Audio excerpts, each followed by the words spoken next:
industry, the junk food industry in particular. We're talking about these companies such as Bush, Armour Star, Armour Company. We're talking about Canada Dry, Carnation. These are the food lobbies in Washington that maintain the junk food diet. We're talking about Hershey Foods, ITT, Del Monte. As you can see, I'm going down the list. RJR Foods, 7-Up, American Corn Millers Association, the Whey Products Institute, the American Seed Trade Association, down here but number 28, Canned and Cooked Meat Importers Association, the Corn Refiners Association Incorporated, Food Processing Machinery and Suppliers Association, the Millers National Association, the National Association of Meat Purveyors.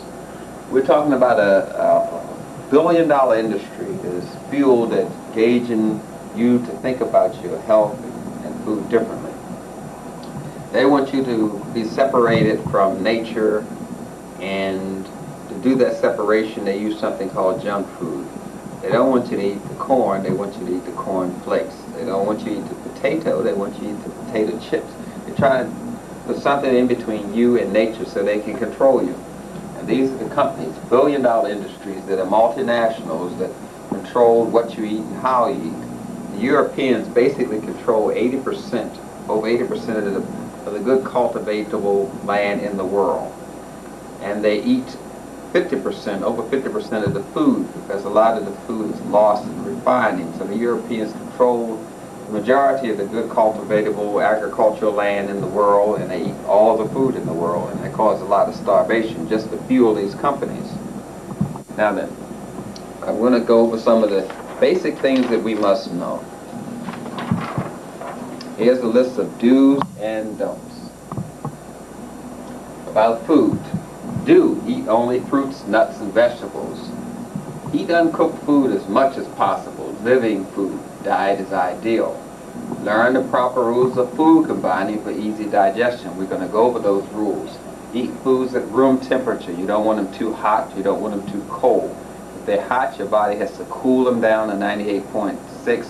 If they're cold, your body has to heat them up to 98.6. So you lose a lot of energy when you eat it hot and cold. You want it at room temperature. Chew thoroughly. That's masticate your food. Chew it. Cut it up with your teeth. Digestion begins in the mouth. Eat foods in their whole form, with skins on when edible, such as apples and pears, if they're organically grown. You want to eat the whole food, the inside, the core, the entire plant. You can eat the skins of plants if they're organic, such as watermelons. Make your meals look attractive. Have a variety of colors. Avoid a product that is wilted. If the leaves are kind of wilted, that means it's lost its vitamin content and its nutrient content. Eat only when you're relaxed. Don't eat when you're angry. Don't eat when you're upset. Don't eat when you're worried. Eat when you're relaxed. And eat raw food as much as possible. Only raw food. And eat only when you're hungry. Don't eat because you're happy, eat because you're sad, eat because you're worried, eat because you're stressed. Eat when you're hungry. Don't cook your food in any way, especially with aluminum, because that metal's too soft and it gets in your food. If you can't eat an item as nature delivers it, you shouldn't be eating it, really. So don't overeat. When you feel as though you're half, almost full, stop eating. Don't wait until you're full to stop. When you almost think you're full, stop eating. Don't eat when you're in pain, emotionally upset, tired, or immediately after hard work or exercise or after sex. You won't metabolize your food properly. Season your foods? No. If you put salt on it, it alters the nutrient content. If you put sugar on it, it alters the nutrient content. You want to eat the food as bland as possible. Eat foods that are strong tasting. Don't eat them. Such as onions and garlic and radishes. You want to eat them in a separate kind of dish altogether, but you don't want to mix them with your food because that alters the taste of the food. Physical activity. We're down to physical activity. Now this part. Do involve all parts of your body when you're exercising. So we have some kind of illusion that if we have fat on our arm and we exercise our arm, that causes the fat on your arm to go away. But the fat is lost when your whole body exercises, not by exercising a particular part or organ that has the fat. Exercise vigorously enough to cause a heavy breathing, unless it's contraindicated by your health. You want to do at least 15 minutes to a half an hour exercise every day. Make vigorous use of your muscles, preferably against resistance. Exercise in the fresh air as much as you can, or with windows open when you're indoors. And don't exercise to the point of exhaustion. And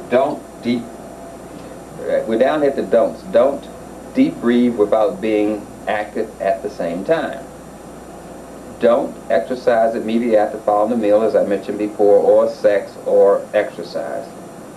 Prolonged muscular contractions beyond a few seconds, you don't want to do that, because that causes waste to accumulate in the system. Now, those are some of the do's and don'ts about food. Now let's go over some of the do's and don'ts about your posture. Now we're about your posture. Here's what you want to do. You want to sit erect at all times. Even if you're sitting on the toilet, sit erect. Keep your head straight up while standing or sitting or walking. That goes for sitting on the toilet as well. Keep work or reading material toward you instead of moving toward it when engaged in sedentary activity while you're sitting. Do cease activity sometime during the day by sitting or preferably laying down. In other words, you want to stop the blood from pooling in your feet, so you want to change your position so the blood won't pool in one spot in your body. Close your eyes during the day so you can rest them, so that the color can reaccumulate in the cones, which absorbs colors for you. Do shut out light in the room as well as sound if possible. You should rest when you're tired. If you have only a few minutes to rest, it's valuable. 10 minutes is better, 30 minutes to an hour is best, but do rest. Don't read or watch television while resting, because that way your brain is awake and you're not resting. And you should be at least 1 foot from the television for each inch of television screen. 21-inch screen, 21 feet. You should be away from the screen because of the radiation toxicity. Sleep, you don't want to sleep with a clock or a light going on, because the 60 cycles per second that it generates cause overstimulation and radiation toxicity in your body. But you should go to bed early, select a dark, quiet, and well-ventilated room. Maintain a comfortable temperature in the room. You don't want it too hot, you don't want it too cold. Practice a few moments of mental and physical quiet before resting. In other words, get your body into a resting state. You should gradually go into it. Don't eat an extra meal before retiring. You have to wait at least 4 hours for your stomach to empty before going to bed. So if you're going to bed around midnight, you should have your last meal no later than 8 o'clock. Other than that, you should basically stop eating around 6 o'clock. That's some of the do's and don'ts for posture, sleep. Let's go over some of the do's and don'ts for clothing. Clothing. Do buy clothes that are porous, such as cotton. You want to use things that are made out of live plants, such as the cotton. The synthetic clothes stops your skin from breathing. The nylons and all those kind of plastics and glass substances stops your skin from breathing. You don't want to wear tight clothing either, by the way. You want your clothes to be loose. Don't wear constricting clothing. We're down to this section, such as girdles or tight belts or jockey underwear. It stops your testicles, especially in men, from going up and down, so you can't regulate the temperature of your sperm. And tight panties also cause the vagina not to get enough air, and it may cause a yeast infection or vaginitis, so you want to wear loose fitting clothes. Clothing made of synthetics, if you can help it, you don't want to do that. Expressions of your emotions. Now, emotions can play against you. Find something about which to be happy every day. You want to look inside of yourself, inside of your culture, and find a way to utilize your culture to help you define what happiness is. Feed your emotions daily with good thoughts. We call those affirmation, pleasant sights and sounds, kind words, a kindly touch, good deeds. We're talking about the laws of Ma'at for African people. And you want to couple negative emotions such as fear, grief, or anger with physical activity. In other words, when you have fear or grief or anger or these kind of emotions, you want to use them in a positive form, to exercise or to read or to write or to study. These emotions are good, you just have to use them in a positive form. And we've been taught not to use fear, grief, and anger because we may direct them at white people and they don't want us to do that. So they call these emotions negative, when actually they have positive uses for African people and people all over the world of color. Keep negative emotions at a minimum. That's self-hatred and denial and racism. The way to do that is to use, as we mentioned before, ma'at, and use your culture to help you define yourself and help you to understand a better relationship with yourself and nature. And have a zest for living. Pursue some constructive, objective hobby or some activity to help you utilize the positive part of your personality. Engage in some activity which gives you fulfillment. That will be something that benefits you, your community, your culture. The air, get as much fresh air as possible. Allow ventilation to the maximum extent when indoors, if possible. In other words, open the window, open the door, and get in some fresh air if possible. Walking on the streets which have less motor vehicle traffic, because that way you will be avoiding all that gas and fumes that comes from cars and automobiles. Ensure that the indoor air is free from contaminants such as sprays of all kinds and circulating dust that sometimes occurs when vacuuming. You get all of this, most of the dust that you see in air is the skin anyway, it's flakes from the skin. And all this can cause a lot of accumulation of waste in your system, especially with the synthetic sprays. Don't breathe through your mouth. Breathe through your nose, because that warms the air before it gets to the lungs. Breathe excessively cold air if at all possible. Don't do that. We know about tobacco and the contaminants in it. We don't want to be around those synthetic smells and fumes. And don't permit smoking in your home or private workspace. Those are some of the things I want you to concentrate on. Now let's go to the next. What about the temperature? The temperature. Do maintain a comfortable temperature in the room at all times. White people's basically body temperature comfortable for them is around 64 degrees. African people, you're looking at 7 to 72. That's comfortable for us. That's why we feel uncomfortable around the Europeans that regulate temperatures in rooms. Dress for comfort and not for fashion. You want your clothes to be loose. You want them to have color. You don't want them to be tight and constrictive. Don't take a hot or cold baths. You want the baths to be at a little over 70 or maybe around 80 degrees, but you don't want it too hot or too cold, because a hot bath drains your body of oils, vitamin D, A, K, and E. That sort of thing is drained by an exceptionally hot bath, and then cold baths also drains your body of nutrients, so you want it to be around that kind of temperature. Now, light and sunshine is very important for African people because it stimulates your melanin. So we have to have light every day and sunshine to stimulate our pineal glands. We want to be exposed as much of our skin as possible to light, taking a sun bath. We want to use natural, not artificial light. We want to get the sun directly on our skin. In the morning, you should look not directly at the sun, but look at an angle toward the sun so you can stimulate your pineal gland. The rays will penetrate only white porous clothing. Dark clothing kind of rejects the sun. We want things to absorb the sun so we get more sun to our body. Use an enclosure to cut off the wind in bad weather. You don't want the wind to come directly at you. Get your sun in cold climates through an open window while indoors, with artificial heat turned on to avoid undue chilling. Get all the sun possible daily up to an hour maximum, preferably in the morning or afternoon. And get sun on the closed eyelids. Don't remain in the sun for long periods. This is particularly bad for Europeans because it causes impurities in their blood to come out through their skin and cause them to have skin cancer, which they blame on the sun. It's not so with African people. Don't expose yourself to the noonday sun because that's direct. Using suntan lotion is done by African people. No, they use the bleaching cream lotion of all types. Suntan lotion is used by Europeans mostly, and this chart is basic gear for them. You don't want to wear sunglasses. That restricts the amount of light that comes into your eyes and could cause a sunlight deficiency. Water, Drink only when thirsty. Drink only enough to quench your thirst, and no more. Drink distilled or spring water.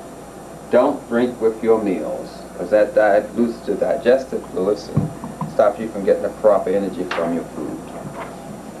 Now let's look at generally some food combining. Now this may take some time. We're going to go over this chart here and look at food combining.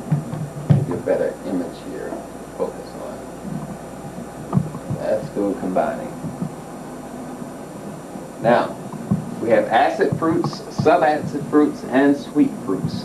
The acid fruits are grapefruit, kumquats, oranges, of course, lemons and pineapple and pomegranates, tangerines and tomatoes. Those are called acid fruits.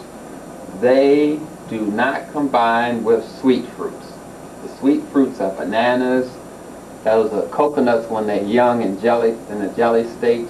Dates, dried fruits, figs, persimmons, prunes, raisins. Those are considered as sweet fruits. Then they do not combine with the acid fruits. Then we have the subacid fruits, which are apples, apricots, berries, cherries, figs, grapes, kiwi, mango, nectarines, papayas, peaches, pears, and plums. Those are subacid fruits. The subacid fruits combine with the acid fruits, or they can combine with the sweet fruits. The main thing is not to eat acid fruits and sweet fruits together. The melons, such as cantaloupe and cassava, and honeydews, and watermelon, they are best eaten alone. The same goes for meat. For those who do eat meat, meat is best eaten alone, not in combination with any fruit or vegetable, as we call it. Now we're going to move down to, and we have this line here, as you can see, right here. We have this line. And that line means do not combine foods across this line. In other words, we do not combine the sweet fruits, subacid fruits, and acid fruits with anything but in this area here. Low and non-starchy vegetables, or vegetation on the table, vegetables. We have the alfalfa, we have the berries. We're down in here, in this area here, I'm trying to get you to see. These are called vegetables. A lot of them are fruits, by the way. Vegetables are basically the leaves. We have the spinach, we have the kelp, we have the lettuce, we have the leafy greens of all sorts, the kale, turnip greens, we have okra, onions, parsley, peppers, radishes, we have turnip greens, as I mentioned before, zucchini, we have mung beans, we have mushrooms, cauliflower, broccoli. Those are considered low and non-starchy vegetables. They combine with carbohydrate starches such as the breads, the chestnuts, the corn, the dry beans and peas and grains and cereals. We can combine the low and non-starchy vegetables, which are leaves basically, with the carbohydrates, which are starches. That is, the starches are the corn, the dry beans, the peas, the grains, the winter squash, the pumpkins, the yams, the potatoes, and the whole grain pastas. Or, if we like, we can combine the low and non-starchy vegetables with protein. Those are considered soybean type products that you find in the store. Now, the low and non-starchy vegetables can combine with the fats. The fats are the avocados and the coconuts and the olives. That is basically food combining. We're going to go over this chart again.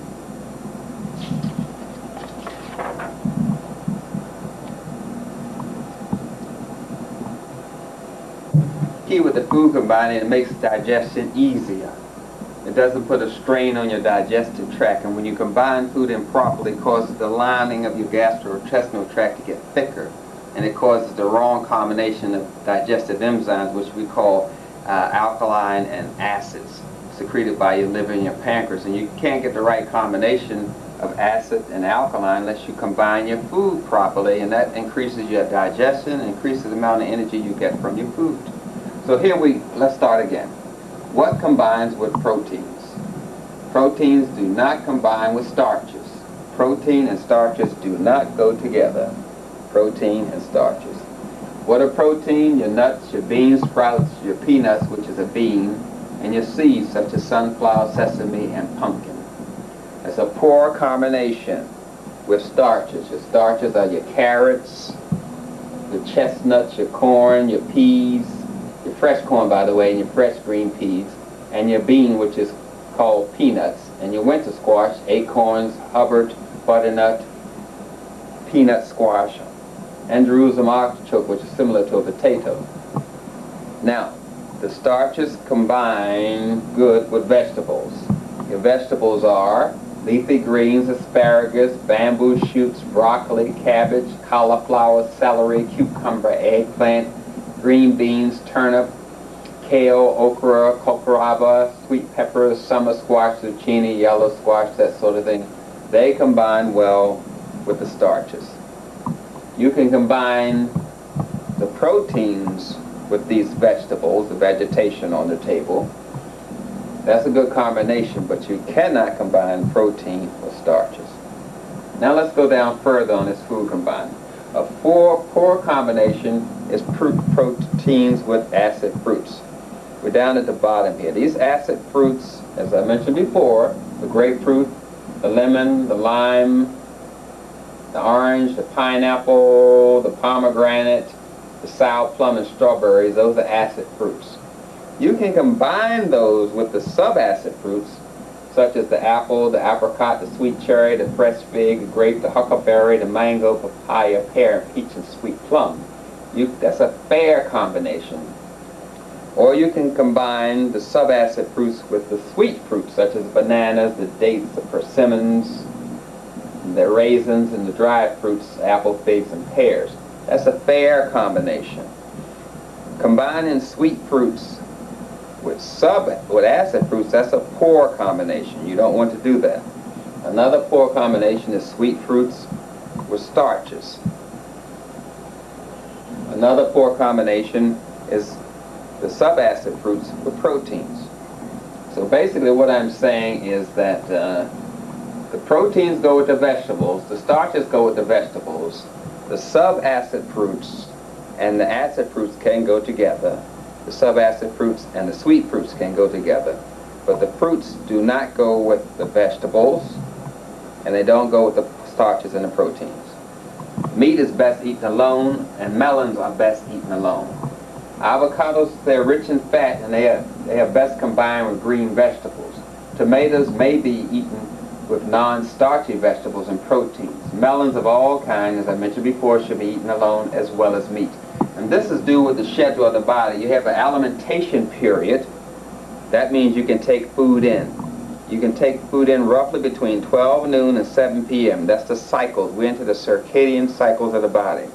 You can take food in alimentation period from 12 noon to 7 p.m. That's the ideal time to eat. Assimilation is when you utilize the nutrients from the food. That occurs from 7 p.m. to 4 a.m. in the morning, which is the serotonin time, a melatonin schedule as well. Melatonin is the hormone secreted by your pineal gland. Then we have the elimination or cleansing period. That lasts from 4 a.m. till about 12 noon. So you should eat cleansing type of foods in the morning, such as your sweet fruits, your subacid fruits, and your acid fruits. They're cleansing. And then you should eat your heaviest meal at lunchtime, which will be your protein and your starches, which is a poor combination, as I mentioned before. People tend to do that. But you want to eat your protein and your vegetables around lunchtime because that gives you a lot of time to process it, to get it out of your system. In other words, dinner should be lunchtime. And that's just a review of that food combining as I went over before, because it's rather hard to do. People are in the habit of eating certain ways. But we are about breaking habits and starting new habits. We don't want to drink and eat at the same time. We don't want to do that, as I mentioned before. Mostly because the liquid dilutes the digestive fluids in your body, and causes you not to get the proper amount of energy from your food. Aside from that, it has something called caffeine in it. Caffeine is a chemical, a drug that's addicting. It causes the digestive process to be slowed down or retarded. And caffeine is put in a lot of soft drinks, as you can see, the colas, Pepsi, Coke, Tab, Royal Crown, Dr. Pepper. They have a lot of caffeine in them to make them addicting. Mountain Dew, the soft drinks, ginger ale, Coke caffeine free, has caffeine, none in it, as you can see. The Pepsi has none in it, Pepsi free, but they have another addicting substance called aspartame or NutraSweet in them, which is twice as addicting as the caffeine and deadly on the nervous system. So we shouldn't want to drink when we eat just for that purpose. Now let me just go over a little bit of information here for you so we can all be on the same kind of sheet of paper. Now then, what I was talking about is combining the food properly so we can get the most nutrients from it. What happens is we start eating incorrectly and it causes an acid and alkaline imbalance. In other words, the food by itself makes a waste product. Say for instance, if you eat meat, meat has a waste product called gas and ammonia. And we crave the gas and ammonia from the meat because that's the chemical made from the meat. When you eat refined carbohydrates, that's bleached white flour, white sugars, another refined carbohydrate, the white rice, and the white grits, things of that sort, it has a waste byproduct called vinegar and sugar.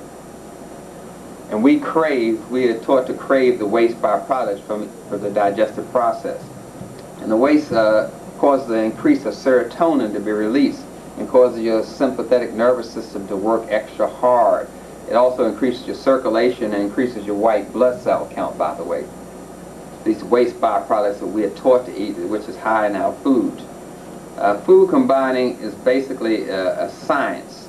It's supported by the drug industry and the junk food industry, as I showed you earlier, the food lobbyists in Washington. They support this way of combining food, combining sugar with corn. That's an illogical combination. It causes digestive problems and constipation. Basically, if you see the word ingredients on the label, you shouldn't eat it. The only thing should be on the label is if you're eating corn, it should be ingredient whole corn. But if you see a list of ingredients on it, you shouldn't eat it. The ingredients are mostly chemicals, and these chemicals cause a high white blood cell count in your body, and it causes a lot of irritation inside of your body. What we have is basically your body, the junk food industry tries to get your body to accept a high white blood cell count. The white blood cells basically are used to defend the body and protect the body, and they are sacrificed. In the biology of the body, the white blood cells sacrifice themselves to protect the black blood cells, which you call red blood cells. Inside the red blood cell is this melanin. So the white cells in biology, they sacrifice themselves so that the blacks can live. That's what happens. But the Europeans have reversed that process in science. They try to get the white blood cells to be accepted at a higher rate. In other words, we are supposed to accept those cells are supposed to destroy themselves to protect black people. We're supposed to accept them to protect black people. And it's basically that kind of way of thinking that the scientists of European backgrounds and culture bring into science. Whites die to protect black, but in the world, as you know, the blacks are dying to protect the whites' domination of the planet. Now, what we have what we call junk food is basically food artifacts. Those are foods that are processed from whole foods like corn. Flakes is processed from corn. We have foods that are made from, we have food artifacts that are made from foods, and these artifacts are basically starvation foods because they don't have any vitamins and minerals in them, or they're very minimum. The body tries to defend itself from these food artifacts. Basically, the plants, they store carbohydrates and in cellulose kind of form, which is very bulky carbohydrates, and animals store energy in fat form. So the body has to accumulate a lot of energy to defend itself from the processed foods, the food artifacts, the junk foods, and we get a lot of storage of fat around the body. Fat is a waste product. and it's used to help. If you use too much fat, it makes the food taste greasy. If you don't use enough fat, the food doesn't taste good at all. And then you get the fat in the blood, which we call blood cholesterol. Then you have the high blood triglycerides, and we measure those and we say it's too much fat and too much cholesterol in the blood. But blood cholesterol and the cholesterol in which you eat are two different cholesterols, and they have no correlation between each other whatsoever. We're trying to make a correlation between something that has no correlation at all. We're using blood cholesterol and food cholesterol. There's no correlation in it. And then we get into the science of eating polyunsaturated fats. That's supposed to stop you from having a heart attack. But the heart attack rate has increased along with the increase of people consuming polyunsaturated fats. There's not any correlation between blood cholesterol and food cholesterol, but they try to make this correlation so they can sell the junk food. And of course, this is a theory.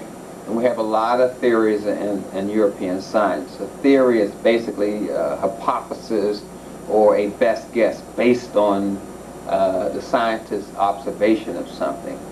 A scientist observes things, and you observe things through your culture. So in European science, when we look at lactic acid, which is a theory, you have a lactic acid buildup from eating waste. And this accumulates in your muscles and in your heart, and has caused your blood to move slow. That's a theory. Then you have sludging of blood, which means the blood gets sticky from eating a lot of waste.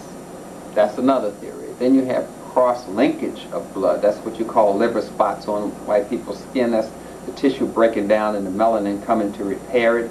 That is caused by eating junk food. Then you have the adrenochrome, which is basically another theory that says that cells don't divide when you get junk food in it.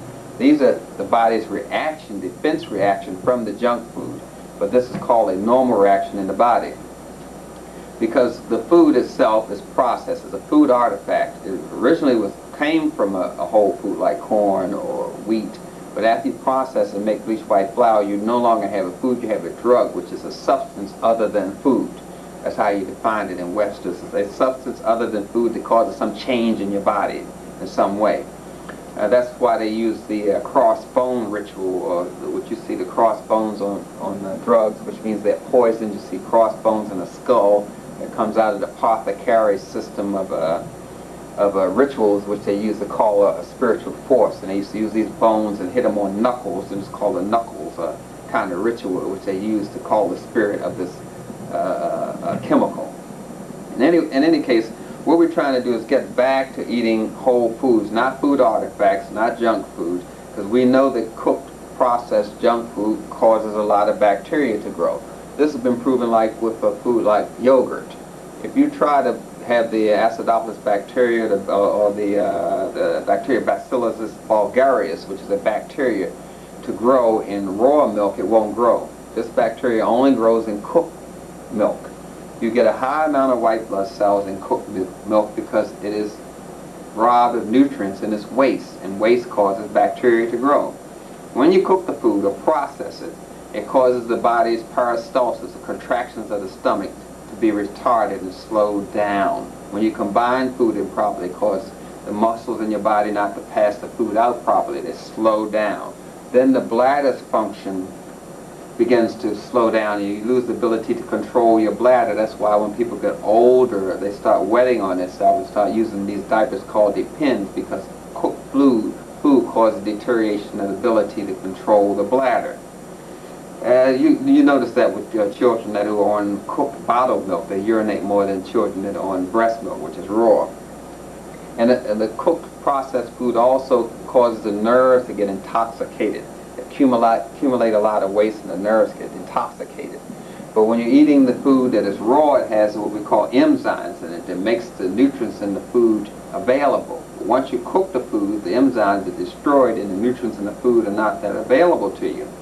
Plus, when you cook like a starch, it caramelizes the sugar, and it also causes the food to become like charcoal in your system, and you dextrinize the sugar, but just by cooking carbohydrates.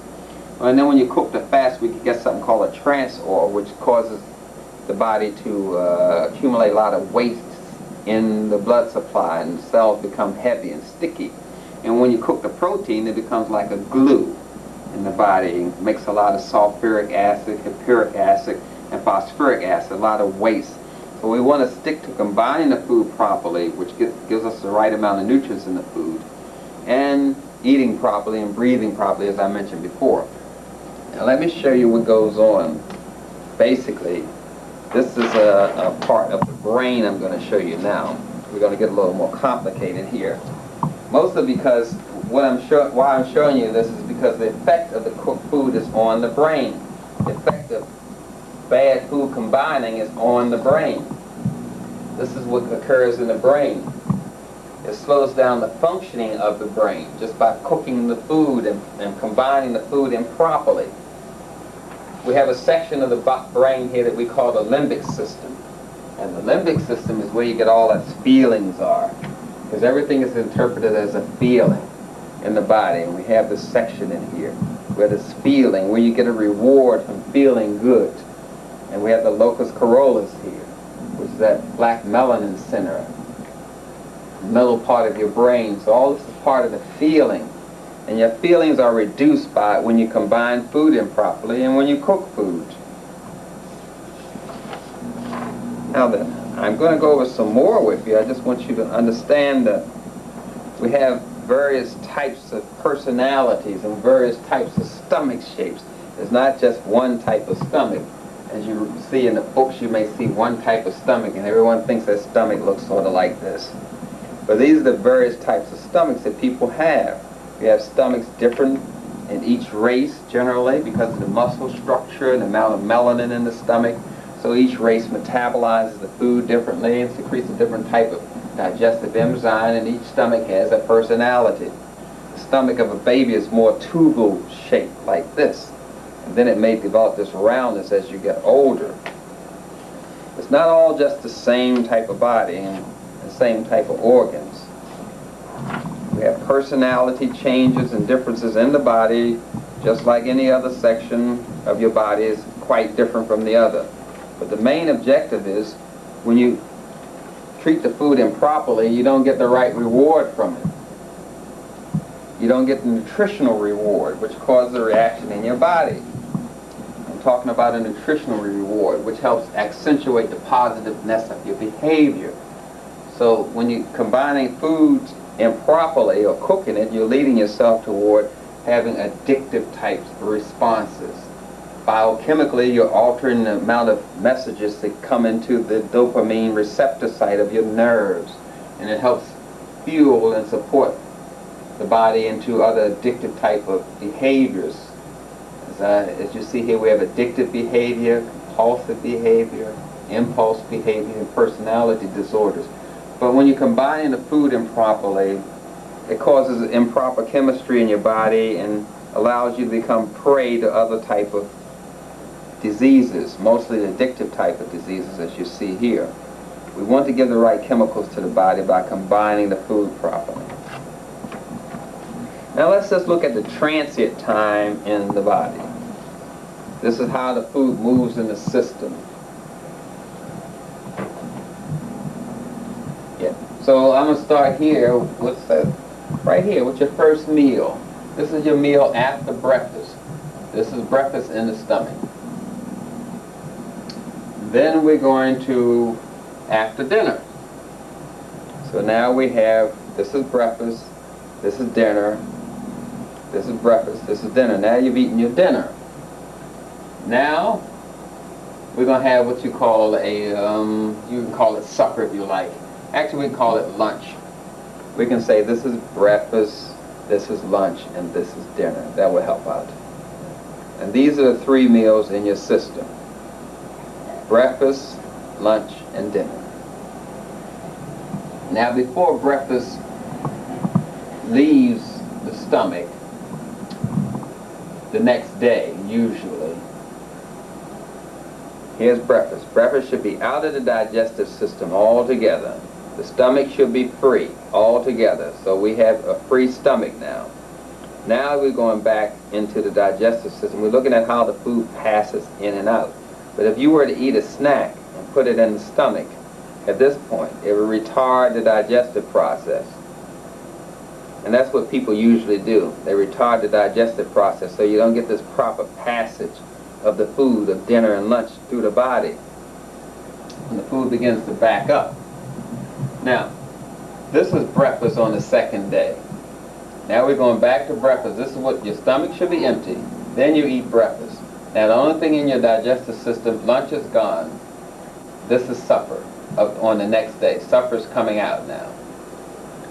This is the sequence of how it should go. But this is not what happens though. When you get constipation, you get all this backing up of all these meals in the digestive system.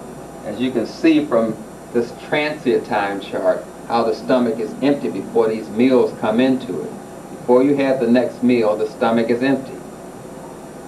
And the meals are allowed to pass out in the right transient time. But when you eat in between meals, you get this backing up kind of process. And when the food backs up, it causes irritation of the digestive tract, in which we call colitis. And then the muscles can't contract properly, and they begin to collapse upon each other. And then you get this kind of ballooning out. All these meals are backed up in the system. Collapsing of the colon and small intestines. And this is a disease condition because people are eating snacks in between meals, and then the weight here causes the transverse colon to prolapse, so it falls. All this occurs because of wrong food combining, eating in between meals, and eating things that retard the digestive process altogether. Now, what are some of the things that retard the digestive process? As I mentioned before, they are wastes. Now we go into the waste that retards digestive process. We go into soy sauce, salt, white sugar, cider vinegar or straight vinegar, milk, cheese. Artificial colors and flavorings are basically drugs that retard the digestive process.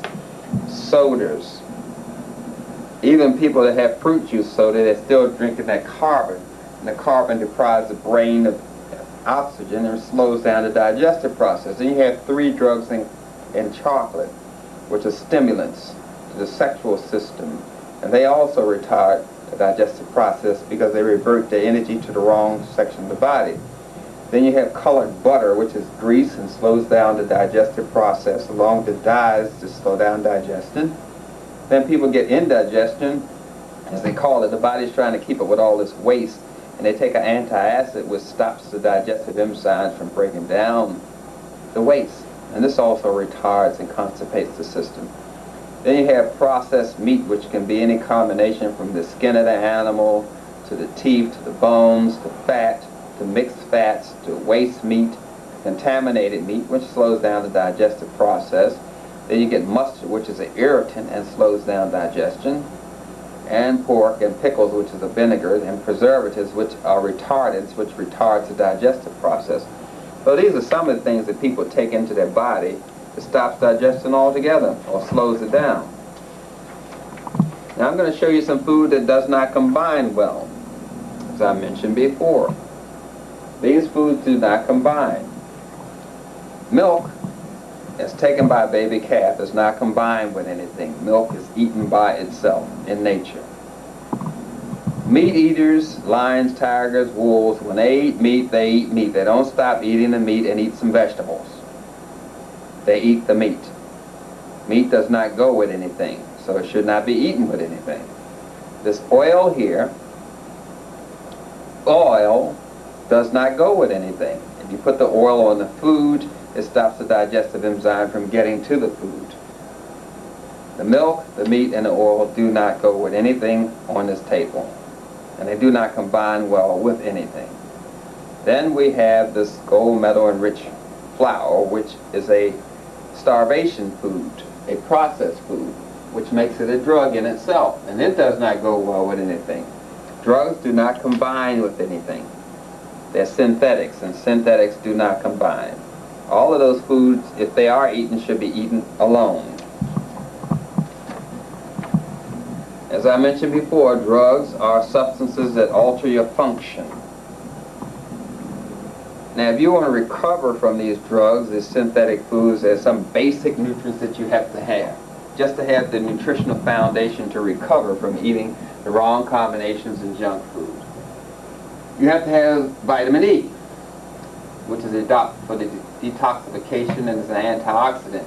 You will need at least 400 IUs and then increase up to 800 IUs for about 2 weeks, just to get your body in a therapeutic recovery state from eating synthetic foods.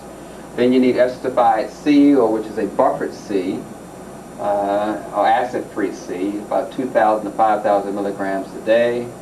A B complex for your nervous system, because those substances I showed you rob your body of the B complex. It's important for your nervous system and important to cofactor in many body reactions. You're going to need 100 milligrams of that twice a day at the minimum. Then beta-carotene, which is for detoxification and is an antioxidant, is also called vitamin A, 10,000 units a day. And a good multiple vitamin, I would prefer a multivitamin and mineral, daily. And GABA-aminobenzoic acid, that's for anxiety, which you have from trying to get off of oil, which is addicting, or coffee, which is addicting, or sugar, which is addicting, or milk, which is addicting. And tyrosine for depression. And of course, ginseng as an adaptogen, which increases the body's resistance, gives you some energy there, stabilize your health. Those are the kind of nutrients you would need just to kind of get off of the junk food in itself. You make junk food when you combine food improperly. Now, what I'm talking about, these are the antacids here. As you can see, when you combine foods improperly or eat junk food, it's going to rob your body of these nutrients. When you have a low amount of methionine, tryptophan, glutamine, GABA, vitamin C, and the oil-soluble substance, it causes aging. Absent of these amino acids, tryptophan, GABA, glycine, causes aggressiveness. Absence of GABA, glutamine, ginkgo, vitamin B6 causes Alzheimer's syndromes. Absence of histidine, cysteine, boswellia, which is a herb for pain, malic acid, which is also used for pain, and DLPA, or phenylalanine, which is also used for pain and aggressiveness and depression. When you have a shortage of that, you get arthritis. What I'm saying is all these nutrients on this side, when you have a shortage of it, it causes these symptoms here. Chronic illnesses, absence of GABA, cysteine, vitamin C, diabetes, absence of alanine, cysteine, tryptophan, carnitine, magnesium, chromium, cholinate, pigeongenol, which is an oil from the pine tree basically, and vitamin C would cause these kind of symptoms which you call diabetes. So what I'm trying to do is get those nutrients back into your system so you won't have these symptoms. And there's some more symptoms that are caused by improper eating. Your body has an absence of the nutrients seen, such as when you don't have enough energy, you're missing carnitine, tyrosine, and coenzyme Q10. Or if you have herpes, you have an absence of lysine and vitamin C and oil-soluble vitamins. Hyperactivity, you would have an absence of or deficiency of GABA, glycine, glutamine, taurine, liquid serotonin, which is what you would take, replace it, and GABA. All these are the absence of, and your system causes these kind of symptoms, such as schizophrenia or mood and thought disorder. GABA, isoleucine, tryptophan, methionine, vitamin B6, and niacin. And of course, when people have problems controlling their weight, they have absence of phenylalanine, GABA, tyrosine, and of course, tryptophan, or bananas, as you would say, is a good substance for that. Those are some of the conditions that are caused when a person has an absence of the nutrients from either food, combining their food improperly, or eating excessive amounts of junk food.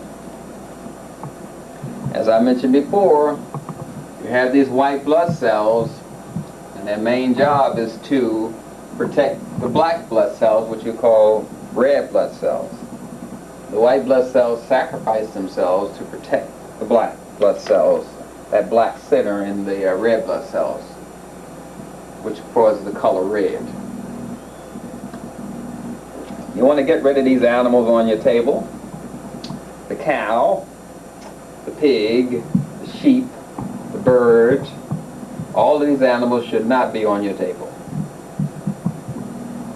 You want to get rid of this processed bleached white flour. You want to eat whole, this is the bleached white flour bread right here. You want to eat the whole wheat bread. This is what you want to have in your diet. Chase those animals off your table.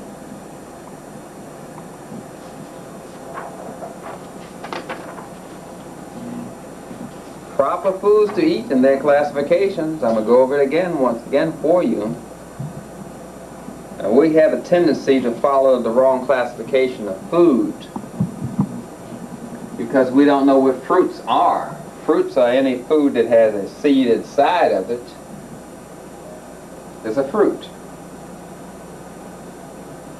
We know about the acid fruits, but we don't know about the other fruits. Let me go down to the other fruits for you, because this is how the foods are classified. This is what gets us into a lot of trouble, following the European classification of foods. Now, let's go down to the starches. Of these starches that you see here, which one is a fruit? The corn is a fruit. Peas are fruit. Pumpkin is fruit. Yam is a sprout. Peanuts are in the fruit family. We have the wrong classification of food, so we get kind of distorted as to what they really are. Broccoli is a fruit. Cauliflower is a fruit. Cucumber is a fruit. Broccoli is a fruit. Lettuce is a fruiting part of the lettuce plant. We have the wrong classification of food, and that's probably what gets us into a lot of trouble. Now, let me go to some of the things that may irritate your body when you eat them. Herbs and spices that you know your condiments. These are the herbs and spices. Irritating, stimulating, and harmful are pepper, chili pepper, horseradish, and mustard. They are irritants. They irritate the body, and they were used to speed up digestion, especially if you have to eat meat. You're going to irritate your colon so you can speed up the transit time of the meat. Strongly aromatic and irritating are cloves and ginger and paprika. Slightly irritating is allspice, anise, cassia, cinnamon, cumin seed, mace, and nutmeg. Those are slightly irritating. Then we have sweet herbs not irritating. Bay leaf, caraway seed, dill seed, fennel seeds, garlic, marjoram, celery, salt. The salt in the celery, not a new salt added to it, mine salt. I'm talking about naturally salty taste of celery. Chives, mint, onion, oregano, parsley, peppermint, saffron, sage, spearmint, thyme, turmeric, and wintergreen. They're not irritating. Ingredients in mixed spices. In the mixed spices you have these kind of ingredients. Poultry seasoning. You have curry in it. You have a lot of irritants in these mixed spices. The spices were used to speed up digestion, and they irritate the system and retard digestion. So what we're trying to do is get back to the healthy foods and combine them properly. The starches, especially the refined carbohydrates, they cause a lot of mucus, lactic acid, sludging, cross-linkage of cells, and stickiness of cells, and waste to accumulate in the system. We have the meat.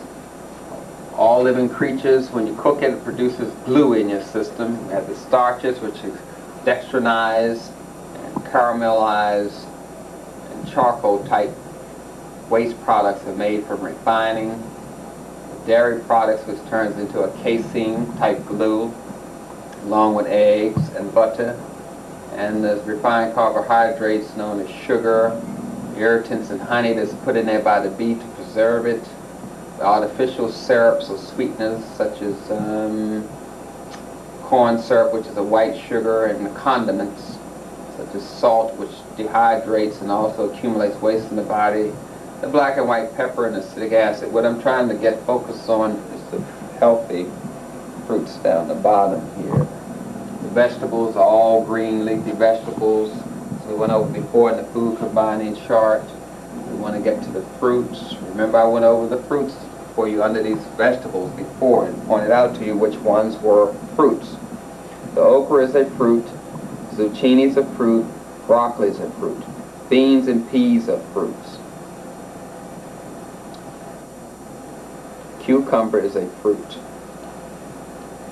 They just have all these things. String beans are a fruit. The Europeans just classify green fruits as vegetables. You have to understand the difference there, so we can combine food properly. Sea vegetables, some people like to eat those kelp in place of salt. Down here under sea vegetables, a lot of folks will use the kelp in the place of salt to get off of the salt. Agar is usually used just as a thickening agent in food. And the natural grains of maca, quinoa, spelt, kamut, wild rice.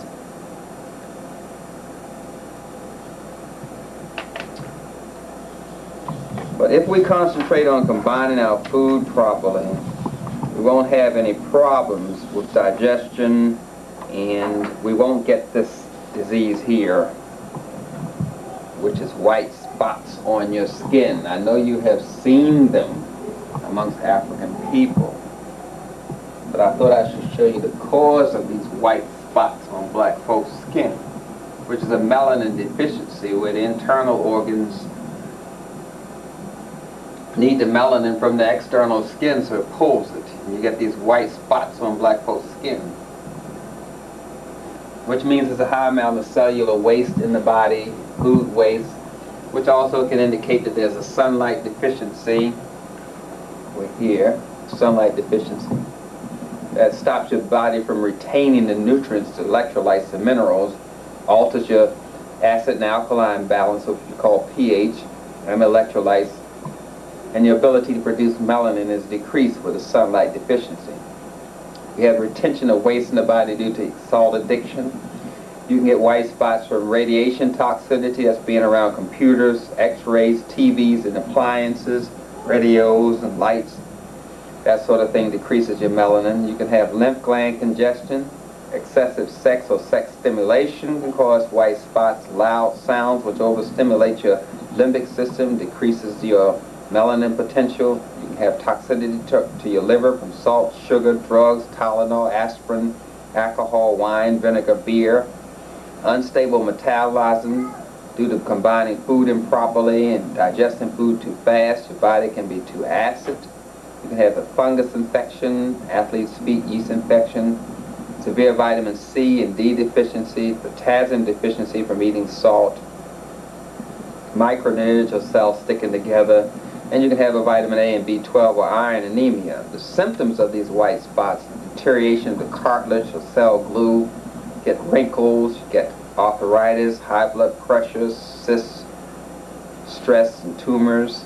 One of the symptoms that you're going to get some white spots if you don't already have them, cracking, ridged or splitting fingernails, waste in the uterus or waste in the prostate, which we call fibroids or prostate disease, menstruation problems, mood and thought problems, urine can be alkaline and saliva alkaline, and the micronutrient cells.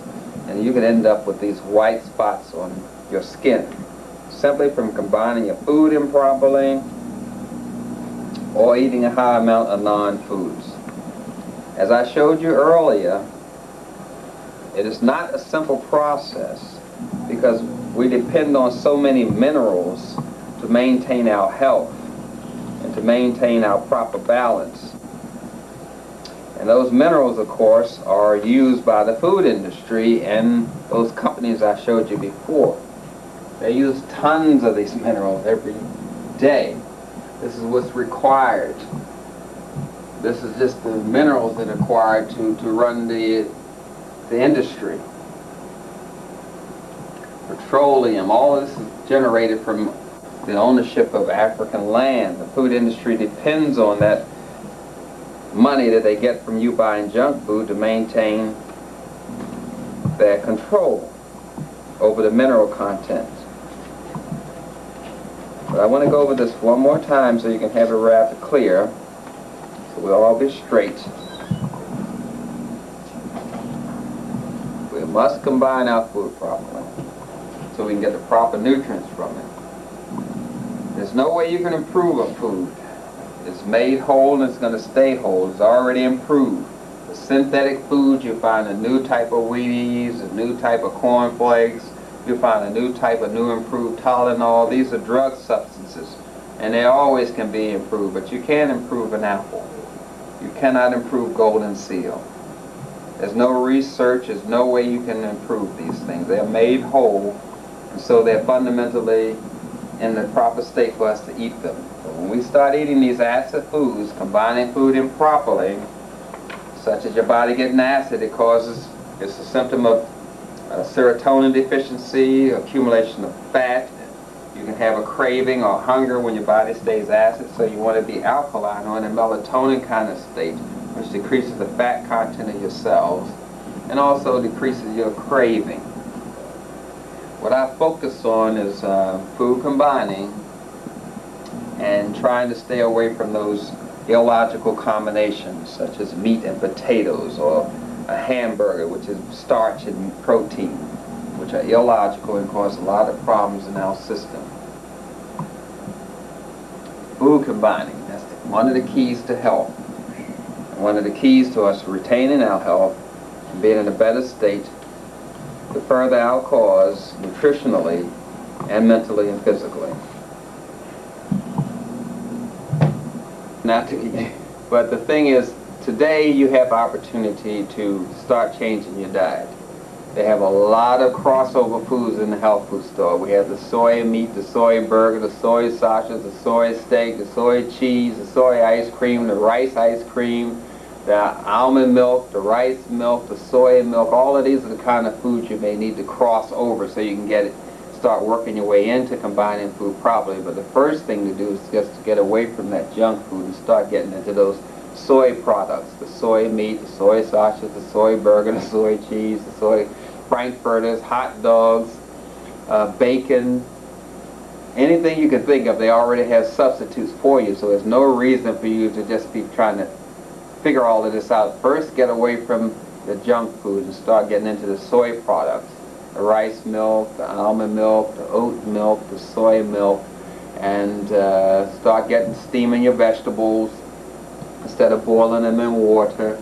Start eating fresh fruit as much as possible and fresh salads, and generally getting away from the salt and going to sea salt, to kelp, and getting away from white sugar, going from white sugar to honey, and from honey to rice syrup or barley syrup, and getting away from that and going to stevia, which is a sweet leaf.